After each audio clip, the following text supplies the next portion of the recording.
Ladies and gentlemen, supporters of the A1 Steam Locomotive Trust, well, welcome to Darlington Locomotive Works. You just had a quick glimpse there of Prince of Wales, but the main objective of me addressing you very briefly is just to give you a quick summary of what is going on with Tornado.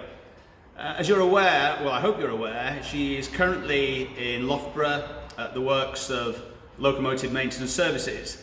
The tender is now off the frames. The wheels have gone down to the South Devon Railway for turning.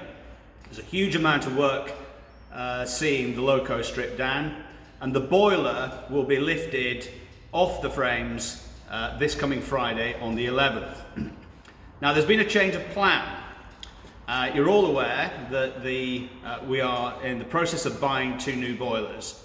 But Germany, like many other countries, has been seriously affected by COVID.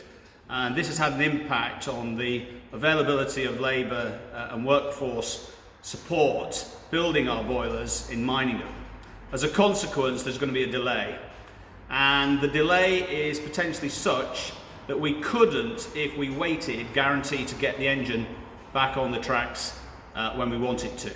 So the decision has been taken that the current boiler on Tornado, the first one built, is going back to Germany for an overhaul, which will see it come back and hopefully give us quite a few more years service. The plans for the second and third boiler we will keep you up to date on in due course. But this is a pragmatic solution to an emerging issue, and I hope that you fully understand the decision that my colleagues and I have had to take. But what it does mean, this is the great news, is that Tornado, we're back on the main line, performing magnificently and doing, of course, what we all contribute money towards so magnificently. Many thanks indeed. We look forward to seeing you at some future stage with the locomotive, and please continue to support us. Many thanks.